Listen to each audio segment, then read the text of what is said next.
Hey guys, this is Mike with PhysioU, and for this week's Mentoring Minutes, we are talking about clinical pattern recognition for central sensitization. So, what can we learn from research in other regions of the body related to central sensitization? Because now we realize that central sensitization isn't just a low back pain problem or a whiplash problem, right? So in Luke 2017, this is an article talking about clinical descriptors for the recognition of central sensitization pain in patients with knee osteoarthritis. What you see is that even in your subjective exam, you can begin to pick up some clues. A self-report of moderate to severe pain levels of greater than 5 out of 10 may be a first indicator. You don't have to use this in isolation though. You also want to look for inconsistencies between the degree of structural damage and pain and disability. So if you look at a radiograph and you notice that the joint spaces are good and there doesn't seem to be any major issue, this is helpful. And the patient may be complaining of severe levels of pain or symptomology. So this can be one of your tools for helping them to reduce their sensitivity by looking at their radiograph together and saying, hey, things actually to me look pretty good. All right, pain distributions. Widespread, non-anatomical distributions of pain can be a strong indicator of central sensitization. So when you look at knee osteoarthritis, you'd think, oh, you would have joint line pain. But when you look at the patients and what they report, they can report anterior thigh, anterior leg, here in the dorsal part of the body, right?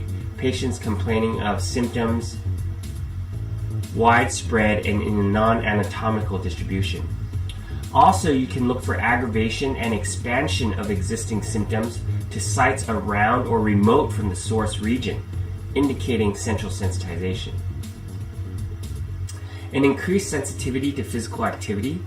If the patient reports a disproportionate increase in pain after physical activity or activity-based interventions, this is not something uncommon that we see in the clinic where the patient says, man, just walking from here to the exercise bike really flared up my knee, and you would think, wow, that isn't that much mechanical stress to the tissue. An unclear, disproportionate, non-mechanical. Okay, if we look at aggravating and easing factors that don't make sense, they are disproportionate. They do not demonstrate a mechanical nature. They are unpredictable. So, unclear, disproportionate, and non-mechanical.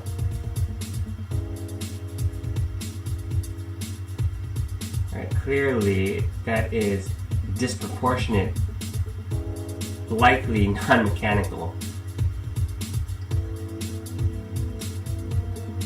Presence of neuropathic-like or centrally mediated symptoms.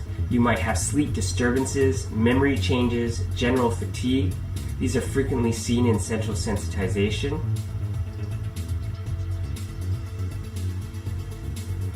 And you can use validated questionnaires like Pain Detect or the Central Sensitization Inventory. These oftentimes will try to tease out signs and symptoms of patients who might have either neuropathic pain or central sensitization. Here's the Central Sensitization Inventory. And you can see how this is useful potentially for helping you pick out unhealthy thoughts or unhealthy beliefs. These signs and symptoms are characteristic typically of people with central sensitization, like having anxiety attacks, stiff and achy muscles, grinding their teeth, problems with diarrhea or constipation, irritable bowel syndrome, sensitivity to bright lights. Remember, when the brain is sensitive, it can often be sensitive to multiple forms of inputs and sensations. I feel pain all over my body that is not consistent with the typical injury or tissue source, mechanical pain. And you see more indicators here about depression or cognitive affective tendencies, stress making my physical symptoms worse. So you see all of these potential things that help again to guide you in trying to recognize this pattern. So the psychosocial factors, remember that the low back pain guidelines does talk about back pain with cognitive and affective tendencies. Well, could we consider that any sort of pain that has cognitive and affective tendencies, an overlay of anxiety, fear, or depression can then lead to the generation of generalized pain or the development of generalized pain, the brain becoming sensitized.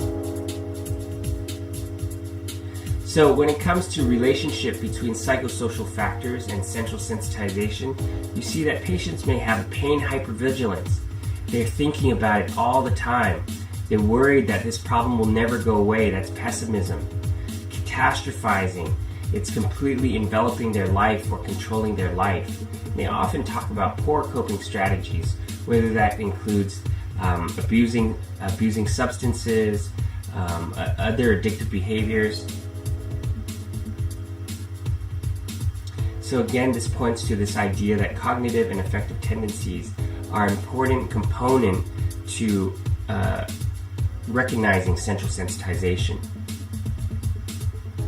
Responsiveness to previous treatment. Luke talks about the inconsistent, unpredictable, unsuccessful response to nociception targeted treatments. That could be modalities, that could be soft tissue mobilization, where the patient all of a sudden says, my pain is much worse, it's brought on a lot more symptoms, and you're like, well, this gentle mobilization or soft tissue mobilization in a typical person would never have brought on any particular symptoms.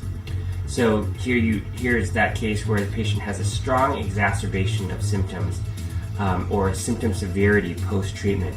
You think about any of those patients you've had where you thought you did something very simple and all of a sudden the patient is reporting excessive pain. They're often less responsive to analgesics or non-steroidal anti-inflammatory pain medications. And many will have persistent post-surgical pain. So 20% of patients have persistent pain after knee replacement. How can that be if the source tissue has now been removed? This is linked now to central sensitization. You think about a number of other common surgeries where patients will often have lingering or persistent pain.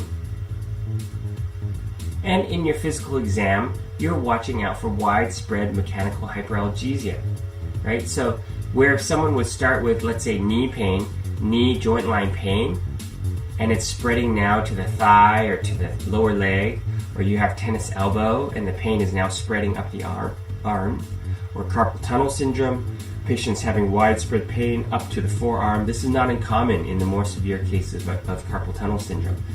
Is that truly a nerve pathology, or is that a nerve pathology and central sensitization? So you have to begin to consider when you begin to see this widespread pain patterns. So in this article, the question that we're trying to answer here is, can I use manual pressure instead of using an algometer to look for pain hypersensitivity? Here in this 2015 article, they tried to correlate quantitative measures of pain pressure threshold and other ways like palpation or using ice to see if you could begin to get a sense of whether you could use these other tools to see if you can pick up patients with pain hypersensitivity. So in the absence of an algometer, the study showed that manual pressures showed moderate correlation to algometer assessment. But the best way to do it really is to use a very light pressure, like a grade 1 Maitland mobilization. So you can imagine by using too heavy of pressure, many people might feel that there is pain. But if you use a light pressure and the patient reports, wow, that is uncomfortable, that feels like my pain, that would correlate better with decreased pain pressure thresholds. So using a light pressure is best. The ice pain test actually had moderate to good correlations between ice pain and cold pain thresholds. So here, the clinical pearl is using ice to the local tissue pain region, applying it for 5 seconds, and looking for pain greater than 5 out of 10. There's a 90% likelihood of cold hyperalgesia. So So that's another way, besides your light pressure and palpation, to use the ice, kind of ice cup. And when it comes to objectively testing, using quantitative sensory testing for central sensitization, you can look at the article by Carol Courtney, a colleague and friend, who has put together a nice article related to the use of this type of testing. So here you see pressure pain threshold with the use of an algometer, and also the use of a light brush, brushing over the area of most sensitivity and potentially over other areas as well, looking for pain perception with non-noxious stimulus. So using this light brush here. You guys can watch out for this video coming out at the end of the week, but that pretty much sums up a nice picture of what it might look like to do pattern recognition for patients with central sensitivity or central sensitization. There are subjective findings, there are questionnaires that you can use, and some objective tests as well that will help you to be able to decide, is this a patient that I should begin to use pain neuroscience education with, because we know that a lot of their pain experience is tied to sensitivity of the nervous system, sensitivity of the brain. I hope that's useful for you guys. That's the end for today. This is Mike with PhysioU signing off, and make sure you check out the apps that have central sensitization and this type of testing built into many of the common conditions that we suspect or know that central sensitization is a part of. Shoulder pain is one of them, whiplash, back pain, arthritis of the thumb, of the knee. So hope you guys have a great one, and this is Dr. Wong signing off.